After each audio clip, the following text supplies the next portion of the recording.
दोस्तों, दुख को कोई और नहीं, आप खुद बुलाते हैं। सुख को भी आप ही बुलाते हैं। बड़ा आसान सा सूत्र है। दुख हो या सुख, आपको जिसे भी बुलाना हो, बस उसे बार बार दोहराते रहिए। दुनिया में ज्यादातर लोग सहानुभूति पाने के लिए दुख की चर्चा करते हैं, क्योंकि सुख की चर्चा में किसी की सहानुभूति नहीं मिलती। चूंकि दुख की चर्चा ज्यादा होती है, इसलिए इस धरती पर ज्यादा लोग दुखी हैं। दरअसल दुख की कहानी या अनुभव दोहराते दोहराते लोगों को दुख पर ही भरोसा होने लगता है। फिर वो दुख में ही जीना चाहता है। उसे दुख से इतना लगाव हो जाता है कि वो इसे अपना बिजनेस भी बना लेता है। चौक चौराहे, बाजार और बस ट्रेन में भीख मांगते लोगों में अक्सर कोई न कोई अपने टूटे हाथ पैर या घाव दिखाकर आपकी सहानुभूति का साइज नापता मिल जाएगा।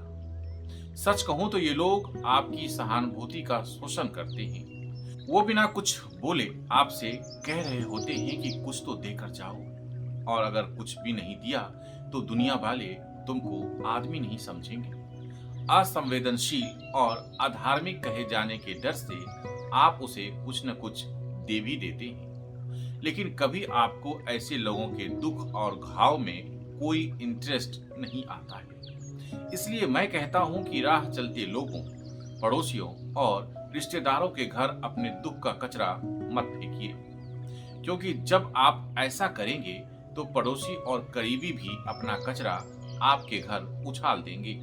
लेन देन का ये सिलसिला खत्म करना होगा, नहीं तो कचरे से कभी छुटकारा नहीं मिलेगा। बस एक घर का कूड़ा दूसरे घर के कूड़े से बदलता रहेगा। जब आप अपना दुख दूसरों के ऊपर डालेंगे तो दूसरे भी अपना दुख आप में जरूर डालेंगे। इससे कभी किसी का भला नहीं होगा। यकीन मानिए कि आपके दुख में किसी को कोई दिलचस्पी नहीं है। दुख और बीमारी की खबर सुनकर या तो लोग शिष्टाचार निभाने आते हैं, या फिर उनको आपके दुख में कुछ इंटरेस्ट होता है। जिनको आपके दुख में दिलचस्पी है, वो मानसिक रूप से बीमार होते हैं, क्योंकि उन्हें आपके दुख में ही सुख मिलता है। इसलिए दुख की नुमाइश कभी मत कीजिए, क्योंकि जब दुख देखने ज्यादा लोग आने लगते हैं तो दुखी आदमी अपनी कहानी में ट्विस्ट लाने लगता है, उसमें जोड़ घटाव करने लगता है। बार बार दुख का अनुभव दूसरे को सुनाने में उसे संतुष्टि मिलने लगती है। दुख के प्रति भरोसा बढ़ने लगता है। फिर बहुत बार दोहराई गई कहानी चाहे झूठी ही क्यों न हो, सच्ची हो जाती है। मैं आप सबसे हाथ जोड़कर विनती करता हूँ कि अपनी दुख की कहानी को दोहराना बंद कीजिए। बस सुख की चर्चा कीजिए।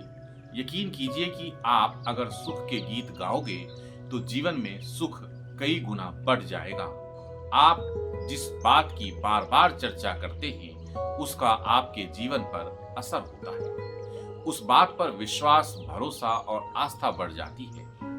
अगर आप सुख की चर्चा करते हैं तो आप सुख को आमंत्रण देते हैं, और अगर आप दुख का महिमा मंडन करते हैं तो आप दुख को आमंत्रित करते हैं। इसलिए हमेशा सुख का स्वागत कीजिए, दुख का नहीं। दुख कुरूप है, दुख से दुख ही पैदा हो सकता है।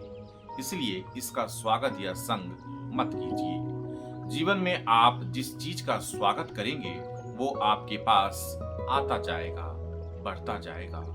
सीधा सा नियम है, आसान गणित है। आप जितनी जल्द दुख की चर्चा में सहानुभूति, सम्मान या स्वागत खोजने की आदत से छुटकारा पा लेंगे, आपके जीवन में उतनी ही तेजी से खुशहाली का आगमन होने लगेगा। तो आज बस इतना ही। मैं अद्वैय आपके और आपके परिजनों की खुशियों की कामना करता हूँ। आपके स्वस्थ और सुंदर जीवन के लिए प्रार्थना करता हूँ। जय भारत, जय सनातन।